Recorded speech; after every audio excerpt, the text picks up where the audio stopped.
guy for your Minnesota Timberwolves in Game 5 tonight, and I got a feeling that we're going to be doing a whole lot more doing and hold the death to the side for the night as the Timberwolves look to keep the dream alive of an NBA Finals berth after they won 105-100 in Game 4. Welcome to the pregame party presented to you by Crazy Fresh. We're not just fresh, we're crazy fresh. And if you want to find out more info, head to eatcrazyfresh.com. If you want to find out more info about Game 5, well, look no further. Max Fuller here, a.k.a. Max Kilo Neal, a.k.a. Humphrey Frogart, alongside my main man, Parker Fox. Yo, yo, yo. Twin Cities is lit up tonight, ready to roll. KG may or may not be in the house. Snoop Dogg may or may not be in the house. I think that's confirmed. It's confirmed? I think Snoop is confirmed, yes. Well, the only thing that's going to be higher than Snoop Dogg is the hopes of the Twin Cities as we hope the Minnesota Timberwolves can keep this train rolling.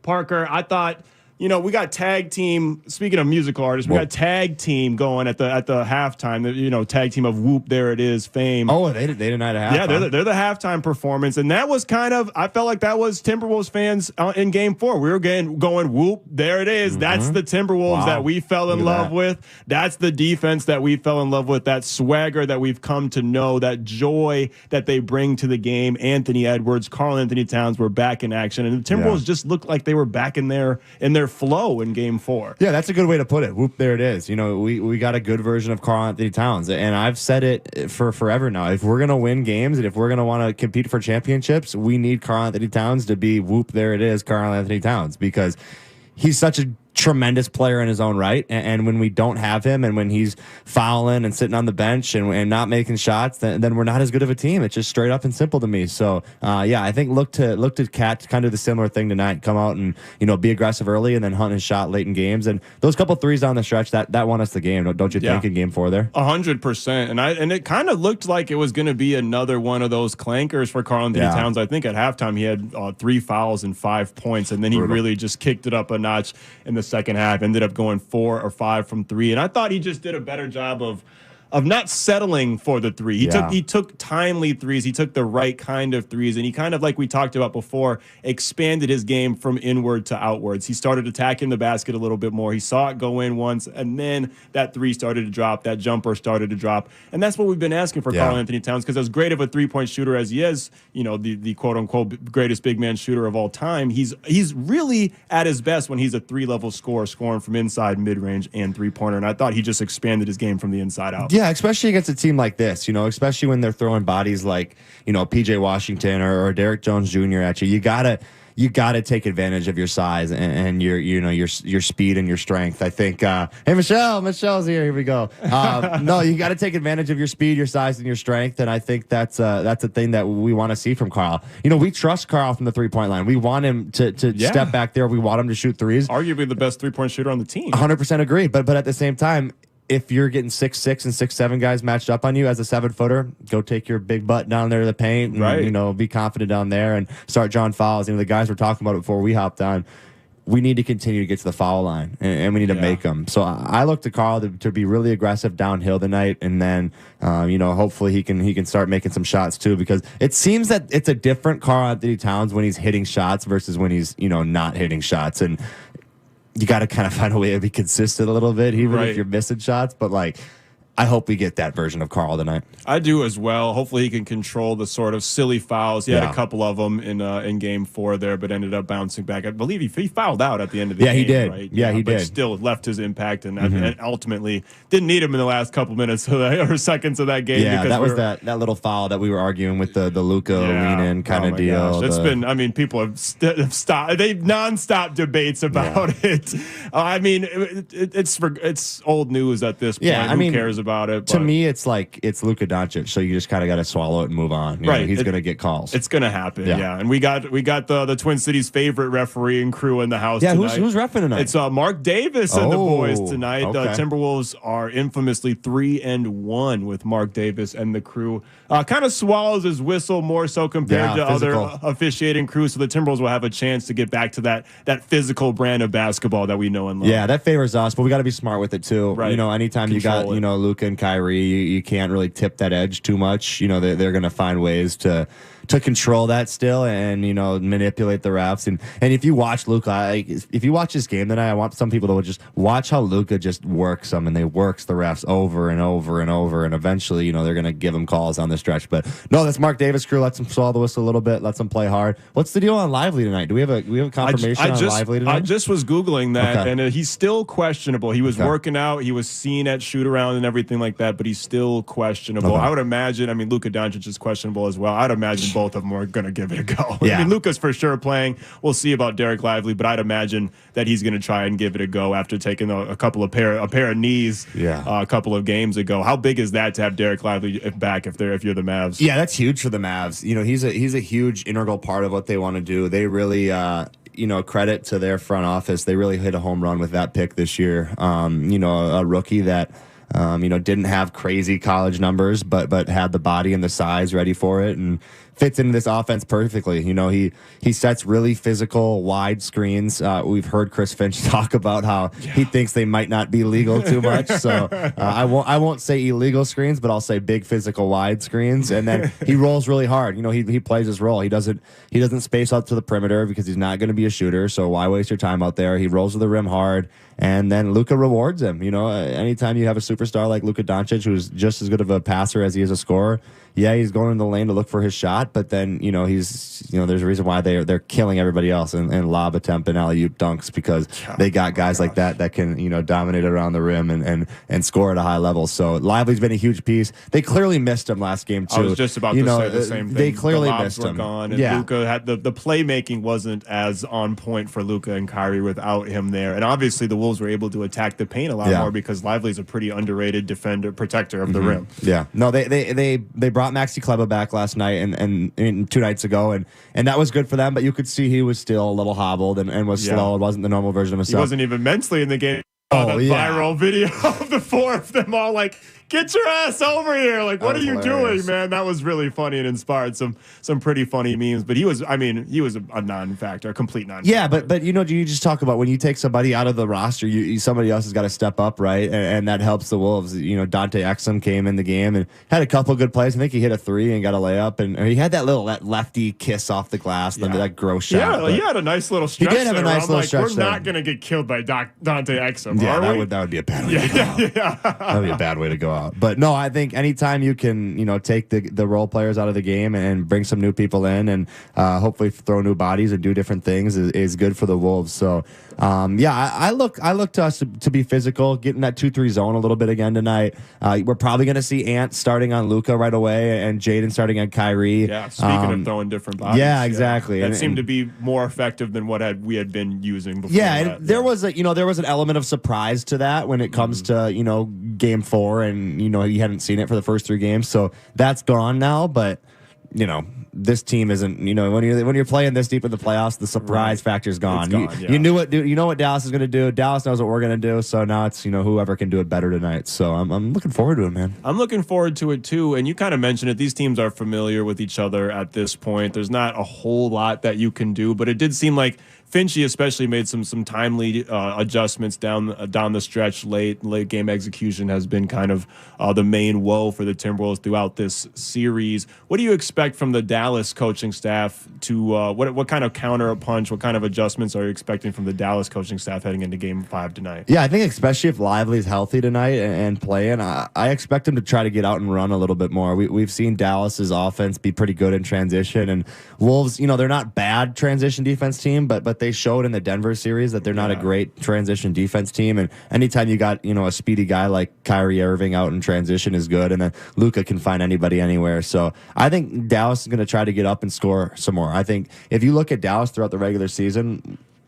if you ask anybody, Dallas is an offensive team. And now they've, credit to them what they've done defensively and kind of transforming their team. They've made some great plays at the deadline, getting PJ and Daniel. But, this is the team that wants to score. So I look to them to kind of get running, get some points on the board early. So the Wolves got to counter that by kind of slowing the game down, getting into good offensive sets, and then making sure we're back in transition. If you take a deep three, you gotta get back because they're leaking Kyrie Irving out for easy buckets. And Kyrie needs to feel something tonight. He needs to get going a little bit because he wasn't great in game 4. So I expect him to. He was bad. Yeah. So I expect him to kind of get leak outs and get easy buckets, and that oftentimes kind of helps guys get going a little bit. So we got to take away those easy ones for Kyrie early because Jason Kidd's going to look to Kyrie to say, hey, we need you tonight. We need you early tonight. So I expect Kyrie to come out blazing, but we got to find ways to shut him down. For sure. And you mentioned it several times on these pregame broadcasts. Pregame party presented by Crazy Fresh, by the way, Max Fuller and Parker Fox ahead of Game 5. And you mentioned that the Wolves were not really, they were playing at the Mavericks pace. They were playing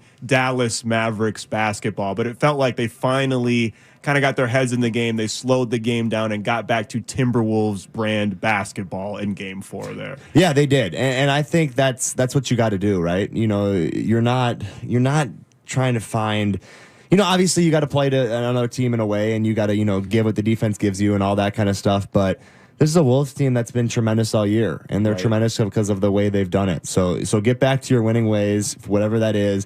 The energy is going to be great in here tonight. It's going to be electric. I think a lot of fans are kind of holding out like, oh, man, this is over. Like, forget about it. It is what it is. But, we're back. We're in here tonight, and we're looking forward. My coach is staring me down over there. And I know they're going to be bringing the energy. So, I hope Wolves fans are pumped up, fired up, because nobody wants this to be the last game at Target Center, man. No, man. I'm not ready to give this up. I'm not ready to let this feeling go. We want to win here tonight. We want to go to Dallas and come back. So, why not? Let's do it. Why not us? We want to face Boston and give them a beatdown, a second beatdown, as the PWHL team damn right. smoked Boston last night 3-0 to take home the inaugural Walter Cup. Obviously, you're very close with Taylor Heisey, the playoff MVP, by the way. How freaking cool was that? You were in Boston last night to support your girl, to support the team. How freaking cool was that? Bill H mentioned it on the chat here, so I had to bring it up just to time out on the Wolves talk. How awesome was that to see that team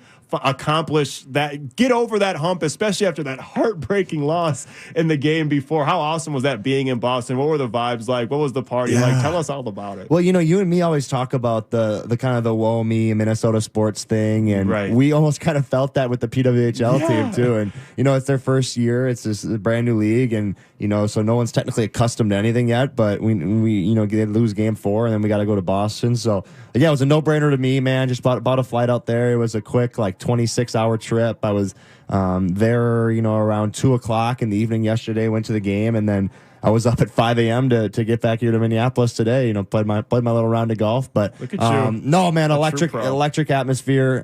Completely sold out arena. I think there was some stuff on Twitter that the tickets were going for $3,400 a seat, scalping. Yeah, outside the the venue and everything. So no, just super fun. That team had lost 5 or 6, even 7 games straight in the regular season, and then they pull it together and in the playoffs, and it was electric to watch. The whole team's going to be here tonight. They have a suite. They have a suite at the game tonight. Sweet. So they're all going to be here tonight and cheering on the Wolves. And it's just fun, man. It's just awesome, Minnesota needs championships, and obviously we want these big market, huge Twins, Timberwolves, Vikings, and Wild to win. But this is a team that's doing awesome things. So I'm proud of each and every one of them. Proud of my girl Taylor, and it was a blast, man. Boston was awesome. They treated us well. Surprising. We were up a little. Yeah, I know, right? Usually the massholes, and but no, it was an awesome time. We were probably out a little too late at some pubs, drinking too many Guinnesses. But you got to celebrate. You got to celebrate, man. You got to celebrate. It's a party. And I knew I had to come here tomorrow night, so I was like, got to watch myself a little bit. But hopefully that party transforms into this party tonight. Obviously, like I said, the girls will be here. They'll all be here. They're bringing the Walter Cup. It's an awesome trophy. Sweet parade tomorrow. Parade tomorrow, 5 to 7. Obviously, weather depending type of situation, but we'll see. There we go. Wolves in 7. Haley Darling, the queen of the Rubes, just walked by. Wolves in 7. She's never given up hope. Never.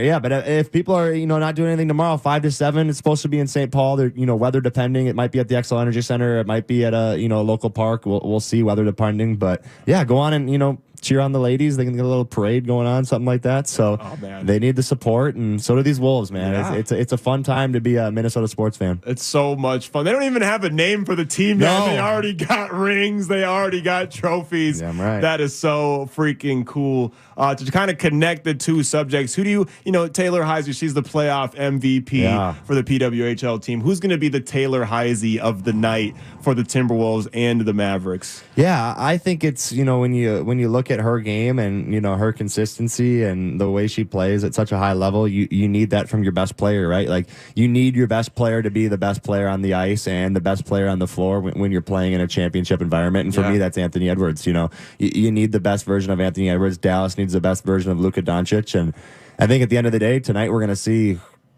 who gets the better version of who. If Luka gets the better version of Dallas, or if Ant gets the better version of Minnesota. And I really hope it's that Ant version, because we all believe in him. We all trust in him. So I expect big things from Ant. We saw him last game in Game 4 really, be aggressive early. He saw good results from that. So I expect him to go back to that tonight and really look for his, inside the lane take, and then, expand his game out to the 3-point line early tonight. Yeah, the energy was back with Anthony Edwards. It felt like the confidence was back. He kind of became a little indecisive there in games 1, 2, and 3 after his shot wasn't falling. But that felt like the real Anthony Edwards. Let's hope he can keep it going. No doubt. Tonight. One of the standouts of Game 4 was no doubt Kyle Anderson. If you just look at the box score, you might not know just how much he impacted that game. And this it just speaks to how deep this Timberwolves team is. Kyle Anderson could barely get on the floor against the Denver Nuggets, and now he's been, an underrated, low-key MVP, at least certainly defensively. For the team, for sure. Yeah, getting on Luka's hip there, kind of making it uncomfortable for him, not just letting Luka do whatever he wants. And, obviously Luka's going to get his, but he had been comfy. I'm talking about slippers on, he had the robe on, just in his drawers. Cozy buckets. Right. He's heating up the leftovers from the Timberwolves fridge. He was chilling, man, and Kyle Anderson made it difficult for him. And obviously we all saw that play that kind of went viral. He was orchestrating the offense, telling this guy to go here, this guy to go. We got to start calling him Ludwig von Slow-Mo, you know what I'm saying? Like, he was orchestrating some sweet music out there. Kyle Anderson, just such an underrated aspect of the Timberwolves' success in Game 4, and I'd imagine we're going to see him play probably even more minutes than he did in Game 4, considering his impact on the game. Yeah, you need guys that understand the game, right? And when you watch Kyle play, he understands the game at a high level. Yeah, he does things a little slow. That's why he gets the name Slow-Mo. Right. Yeah, and maybe that's why he's able to do so well against Luke. Luka's not used to someone moving his speed. He's like, hold up, someone else is in my matrix. What's going on here? That is a good way to put it. That is a good way to put it. Nah, but I think, Kyle's a guy that just, like, you need Kyle on the floor because he knows how to win basketball games. He's a winning basketball player. He played 25 minutes in Game 4, so I don't know if we see more, but I think we see the same or similar. I think we oftentimes go Naz Reid, Nickeil Alexander-Walker off the bench early. I expect us to still maybe do the same, but also bring Kyle in there with them. Maybe that's a Kyle Naz thing, and then Na comes in later. But the substitutions are definitely going to be a little different tonight. Probably going to be a little similar to Game 4. But expect Kyle to play big minutes. And then, if they dummy him and if they don't want to guard him, and, we fully trust Kyle to make those little 15-footers, those little push shots. And so shoot him, man. Why not? You're open. They're not putting any respect on Slow-Mo's name offensively, which is just misguided by the Dallas Mavericks. Obviously, you can't game plan for him, but aside from Mike Conley and Anthony Edwards, he might be the best pure playmaker that we have on this team. He just understands how this offense works. Hey, what's up, y'all? Hey, how y'all doing? Wolves in 7. Let's go. Let's go.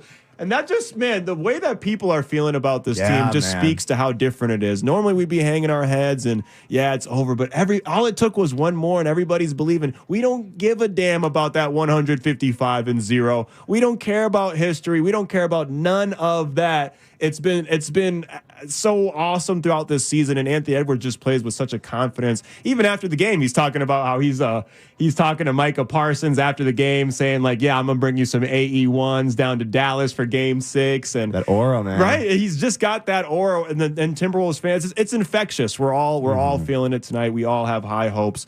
Let's hope that they can keep this thing rolling. You mentioned kind of late game execution.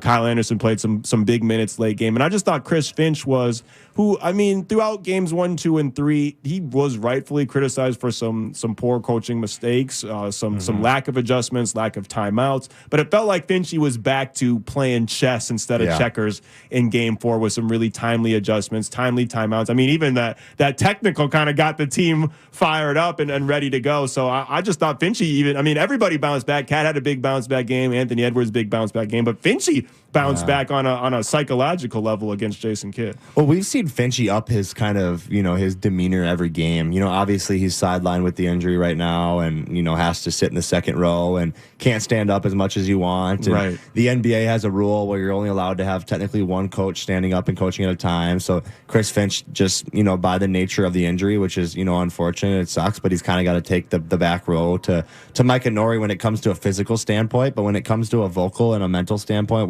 we know Chris Finch is leading this team still, and we've seen him more and more and more. The camera's gone to him more because he's getting on the refs more. Oh, look at this fro here.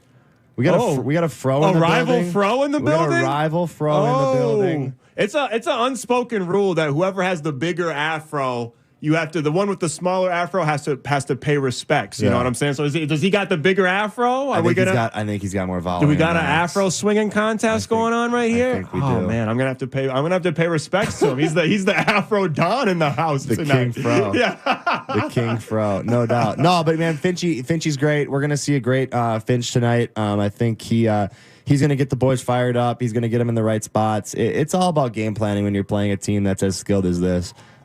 This isn't Denver's obviously a great team, but we were able to blow a team out like Denver because, there's a lot of mismatch. There's not as many mismatches on the court tonight. It's a really good matchup. I think Wolves fans were really ambitious to say Wolves in 5. I was ambitious to do it myself, but this is going to be this matchup's so great, which makes it such a fun deal that all these games are coming down the stretch. So you're right. End of game execution is vital. It's important, and expect the Wolves to kind of be locked in. I think they've kind of figured it out. Finch has kind of figured out what they want to do, what they want to go to. So I expect the Wolves to be pretty dialed in, pretty locked in when it comes to the crunch time tonight. I do as well. And sort of breaking news here from the Dallas Morning News. They say Derek Lively is available for Game 5 tonight. Good news for Mavericks fans, bad news for Minnesota Timberwolves fans. Yeah. Derek Lively more than likely going to be in the game tonight. There's no way he didn't get concussed either, by the way. Like, he took a full-fledged giant knee. Knee to the back of the head. Like, that's How did he bounce back from? If this was the NFL, he wouldn't have been allowed he would not have been allowed to play. There's my guy right here. We got the Wolves. He was the MOA people are in the house. Oh, let's go. That's recognize them early. But no, we're talking about Derek Lively, man. He got smoked in the back of the head by Carl's knee. Like, that's the one when you're that guy, like, you're trained to be like, oh, my shoulder. It wasn't my head. I don't have a concussion. Right. When the doctors start talking to you, Finchie's like, hey, say this. Or Jason Kidd more so I should say is like, hey, say this. Yeah, tell him it's your shoulder. Yeah. Meanwhile, your brain is wobbling in your skeleton. Are you expecting another? I mean, obviously every single game has been close tonight, but I don't. For sure. Are you expecting another close one tonight? No doubt. It's like I said, they just match up too well. It's just such a good matchup situation. Dallas is obviously. We saw it in Game 2. We really thought Dallas was kind of going to fold, and the Wolves were just going to take it over. But Dallas didn't fold. They showed us that they're a legit team. But the Wolves also have shown us they're a legit team. Being tough, being strong. So I expect this to be a hell of a battle tonight. Close matchup, but I got my Wolves, man. I got my Wolves by 4. I got the Wolves as well. They're going to keep this thing rolling. We're going to keep this party going from the PWHL from Boston all the way back to Minneapolis. It's Game 5, just a little over a half an hour away. We're going to pass the rock over to Cal Soderquist and the rest of the Wolves radio network, Parker Fox and I, maybe even Mark Rosen, maybe Justin Guard. You never know who's going to show up on Howlin' with the Homies. Probably MC John B in the building as well. We'll be live and direct from the Target Center, hopefully breaking down a big-time Wolves win. It's win or stay home, and we want to go back to Dallas, baby. So hopefully the Wolves bring their A game tonight. Everybody brought their A game. My man Parker Fox he even got no game aside from the A game. So I appreciate him joining us. This has been the pregame party presented to you by Crazy Fresh. We're so fresh and so clean. We'll holler at you after the game, baby. Peace. Go Wolves. ABCwillhelp.com. ABC will help. ABC. American Building Contractors. ABCwillhelp.com. New roof, windows or gutters, siding or just a repair. ABC for new installation, insurance restoration. ABC is there. Call today and get free gutters when you replace your roof with American Building Contractors. Restrictions may apply. Call for details. ABCwillhelp.com. At RBC Wealth Management, we know you have ideas for your future. Ideas that can have you enjoying the moment or owning the moment. They can bring investment opportunities or opportunities to invest in yourself. Ideas that can have you doing good or feeling great. From following your passion to making your passion work for you. What ideas will you bring to life? Know more with RBC Wealth Management.